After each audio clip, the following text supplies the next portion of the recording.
elles investissent ça dans ces maisons de beauté pour devenir comme la star qu'elles ont rêvé devenir. Mais excusez-moi de vous dire, si maintenant vous devenez comme cette star, la suite sera quoi? Ça veut dire, vous devenez comme la star que vous rêvez être, et puis vous vivez toujours. Quelle est la suite? Laissez-moi vous dire, la suite c'est la prostitution. Vous comprenez? Parce que la suite, les gens vont vous dire, vous êtes belle. Et vous allez commencer à vendre votre corps. Parce que, laissez-moi vous dire, la beauté d'une personne, sa beauté a de la valeur en Jésus. En dehors de Jésus, ta beauté n'a plus de la valeur parce qu'en dehors de Jésus, remarquez, les femmes belles ne restent pas en mariage. Amen. Nous sommes ensemble? Amen. Pourquoi? Parce que ces dernières, on leur dit toujours qu'elles sont belles. Et quand on leur dit qu'elles sont belles, elles trouvent qu'en fait, l'endroit où elles sont n'est pas mieux. Il fallait mieux aller ailleurs. C'est pourquoi certains hommes, pas tous les hommes, certains hommes, quand ils, dans le dehors, vivent, ils sont à la quête des filles belles. Ils sont à la quête des filles belles, et quand il faut se marier, ils laissent les filles que les gens jugent être belles pour prendre des filles que les gens jugent être moins belles. Parce qu'ils se disent qu'en prenant les filles moins belles, elles vont rester, mais en prenant les filles belles, ça sera toujours la compétition dans leur propre maison. Que la belle fille, qu'on te dit tu es belle, ta beauté doit être en Jésus. Amen. Parce qu'étant en Jésus, tu n'es plus influencé par ce mot tu es belle. Mais quand tu n'es pas en Jésus, ce mot t'influence. Tu ne resteras pas avec un seul partenaire. Tu auras plusieurs partenaires parce que chaque fois que tu seras en route, on te dira que tu es belle. Et tu vas vouloir satisfaire tout le monde. Vous comprenez? Amen. Et c'est comme ça que fin de fin, vous aurez des enfants. Et certains n'ont pas les enfants à la maison, mais elles avortent. Quand vous les voyez, ils se disent que vous n'avez jamais eu d'enfants. Si elles sont vraies envers Dieu, vraies envers elles-mêmes, elles vous diront le nombre qui est dehors, qu'elles ont évacué. Si vous jugez être belle ou beau, laissez votre beauté servir Dieu. Femme, si tu es belle, c'est Dieu avec ta beauté. Monsieur, si tu es beau, c'est Dieu avec ta beauté. Ne dispose pas cette beauté pour la gloire du monde. Parce que si tu essaies de disposer pour la gloire du monde, il sera trop tard pour toi. Il sera trop tard pour toi. Est-ce que Jésus était laid? Mais non. Est-ce que Paul était laid? Bon, je n'ai pas eu l'occasion de les voir, mais je ne crois pas qu'ils étaient laids. Ils étaient des beaux gosses. Vous comprenez? Des beaux gosses. Et il y a un autre beau gosse dans la Bible qu'on appelait Joseph. Que dit la Bible sur Joseph? On dit Joseph était un garçon beau. Beau. Mais il a servi Dieu avec sa beauté. Frère, écoutez un peu l'histoire. Vous qui pensez qu'on ne peut pas traverser là. Vous dites, pasteur, en route les femmes harcèlent. J'ai fait comment? Joseph a été harcelé par la femme de Potiphar. Potiphar, en fait, était le chef de Joseph. Il avait assez de moyens. Et la femme lui a dit, si tu acceptes ma condition et ma proposition, je vais te donner l'argent de mon mari. Quand il ne sera pas là, tu vas vivre comme un roi. Quand Joseph a regardé la proposition de la femme de Potiphar, et il a zoomé la parole de Dieu, il a mis la parole de Dieu devant la femme de Potiphar. Il a commencé à feuilleter. Il a constaté que la femme de Potiphar était ouée par un esprit de fornication, un esprit de python. La femme de Potiphar était animée d'un démon. Il a compris que si lui, il essayait d'accepter la proposition de la femme de Potiphar, le même démon qui était en elle devait le posséder. Vous comprenez? Ça veut dire que pendant qu'il devait tricher avec la femme de Potiphar, il allait se retourner aussi, aller tricher avec d'autres femmes. Et c'est comme ça qu'on vous oint de ces esprits. Le jour où vous cédez avec un, vous continuez à céder avec les autres. Joseph a dit, Madame Potiphar, je suis chrétien. Elle dit, et puis quoi? Qu'est-ce que les chrétiens ne font pas? Il a dit, le chrétien est celui qui est comme Christ. La femme de Potiphar a dit que même comme je suis moi dans le monde, et que je ne vais pas à l'église, moi aussi je crains Dieu. Amen. Amen. Joseph a dit non. Même si tu prétends craindre Dieu, tu ne le crains pas comme nous autres, on doit le craindre. Parce que nous avions accepté Christ et on a l'obligation de lui donner le respect. Mais toi, tu n'as pas encore accepté. Laisse-moi te dire, Madame Potiphar, je ne peux pas. Elle dit à Joseph, est-ce que tu as réfléchi? Est-ce que tu connais les avantages que tu es en train de rater? Tu vas devenir pauvre toute ta vie. Tu vas devenir mendiant. Tu n'auras pas l'occasion de travailler dans le gouvernement avec le diplôme que tu as. Tu ne pourras pas faire ci, tu ne pourras pas faire ça. On ne peut pas t'embaucher si tu ne cèdes pas. Joseph a dit, même s'il me faudra devenir esclave toute ma vie, je le ferai. La femme de Potiphar dit que, ok, que tu veux ou non, moi je te dis, tu vas le faire. Joseph a couru. Joseph a couru.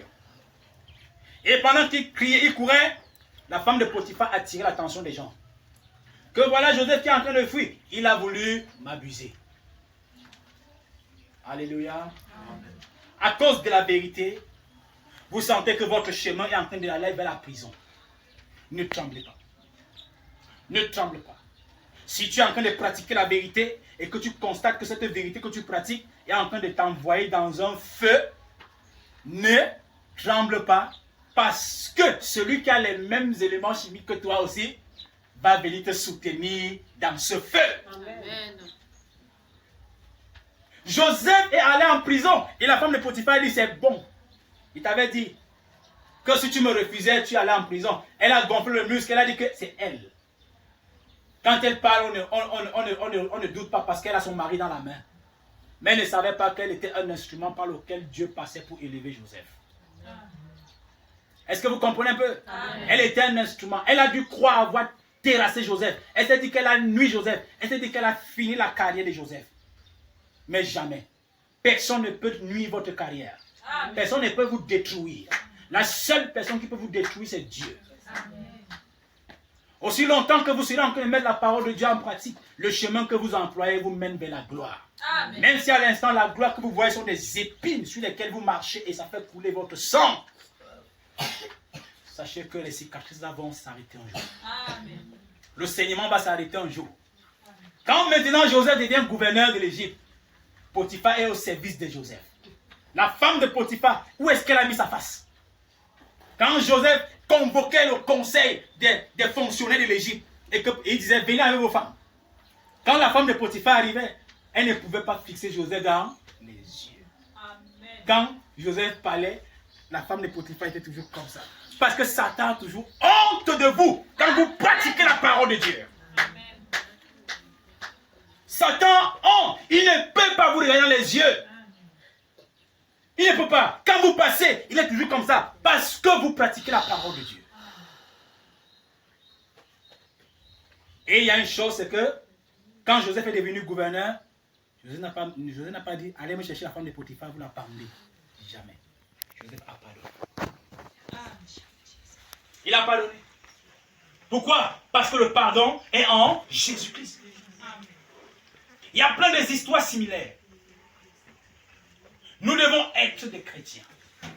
Je le dois. Je ne dois pas être chrétien parce que le pasteur m'impose. Je dois être chrétien parce que je le suis avant la fondation du monde. Amen. La laine qui pousse sur l'agneau, ce n'est pas une laine qu'on a imposée, mais c'est une laine qui vient de l'intérieur de l'agneau. Ça veut dire, raser l'agneau, la même laine va pousser. On ne lui a pas imposé le christianisme. Parfois, les gens servent Dieu comme si on les impose. Vous voyez une chrétienne passer, votre soeur, vous sursauter. D'autres, ils fument. Quand ils voient quelqu'un passer, il jette la tête, il piétine, il reste comme s'il ne fumait pas. Ça veut dire, on l'impose son christianisme. Il ne veut pas être chrétien, mais à cause des yeux des gens, il est obligé de faire semblant d'être un chrétien.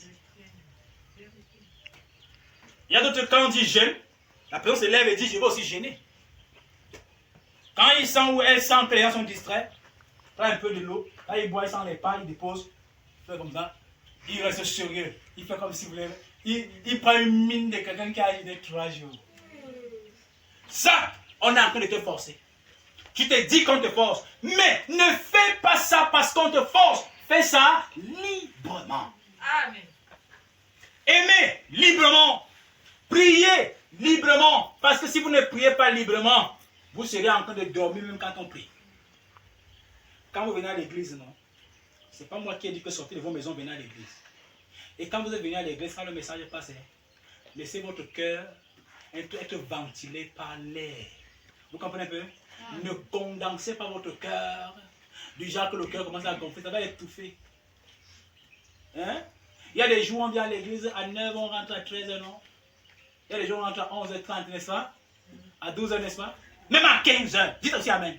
Amen. Parce que quand vous venez à l'église, c'est pas moi qui vous dis, venez. Vous venez parce que Dieu vous impose. Dieu vous impose avant la fondation du monde à être des chrétiens. Et quand vous êtes dans la présence de Dieu, soyez libres. Que vos cœurs soient ventilés par la parole. Amen. Soyons des chrétiens, pas parce qu'on nous a imposé, mais parce que nous le sommes avant la fondation du monde. Celui qui est chrétien parce qu'il a été avant la fondation du monde, fait des choses de manière tellement simple et libre. Mais celui qui le fait parce que le pasteur l'a dit, ça fait mal. Que Dieu vous bénisse. Amen. Ça veut dire quoi? Pour certainement aller conclure. Et quand il dit souvent que pour conclure, ça ne veut pas dire qu'il veut conclure à l'instant. Parce que quand il va dire que pour conclure maintenant, il va encore parler 5 minutes, il va dire que mais passe tout. Tu as dit que tu t'as fait conclure. Quand je parle, laissez-moi parler. Ne me contrôlez pas. Amen. Amen. Laissez-moi parler. Ne me contrôlez pas. Restez tranquille.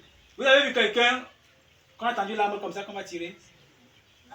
Quand il fait ta dernière prière, est-ce que c'est lui qui dit tire? Il ferme seulement ses yeux, il attend. Gloire à Jésus. Amen. Il attend. Si on ne tire pas, il attend.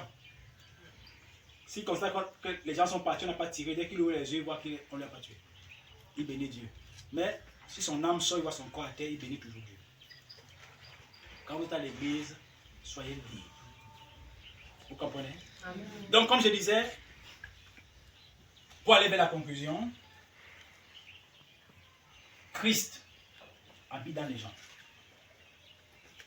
Et quand on va dans la mer, dans l'étendue d'eau, salé, pimenté, sucré, amer, acide, qui est Jésus-Christ, Dieu me justifie.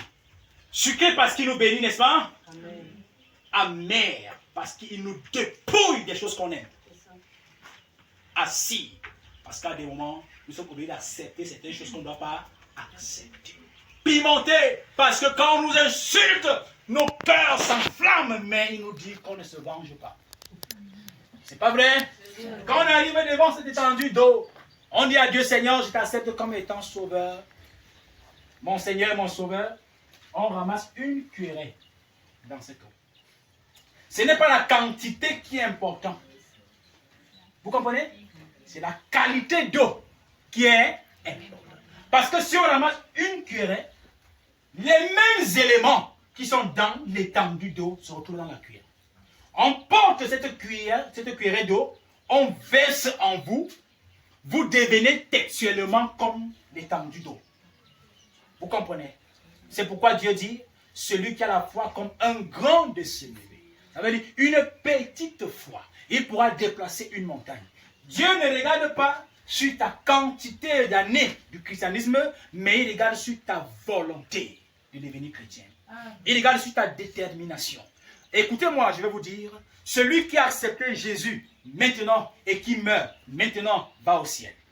Celui qui a accepté Jésus-Christ et a persévéré pendant des années meurt, va au ciel, dans le même ciel. Est-ce que vous comprenez ce que je dis? Amen. Dans le même ciel. Donc, pour Dieu, même si c'est une goutte, on trempe le doigt comme ça là, on lève la goutte, on met dans ta bouche, tu avales. Tu es comme la mer. Tu es comme l'étendue. Pourquoi? Parce que ce qui importe, ce sont les éléments qui sont dans cette eau. Quels sont ces éléments? Quels sont ces éléments?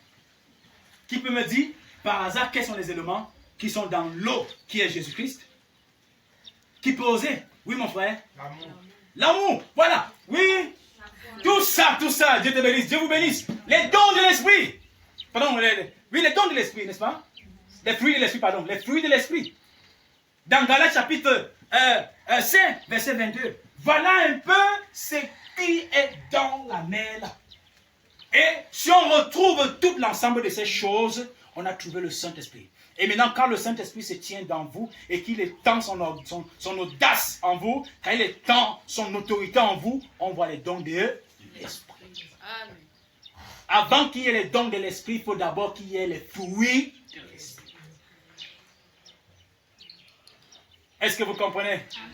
C'est pourquoi ce matin, je voudrais tous que nous allons puiser. Vous qui avez déjà puisé, veillez à ce que au laboratoire, que vous ressemblez à votre maître. Que dit la Bible? L'ouvrier est comme son maître. Pas plus que son maître, pas moins que son maître, mais comme son maître. Amen. Amen. Est-ce qu'on peut se lever? Viens et voir.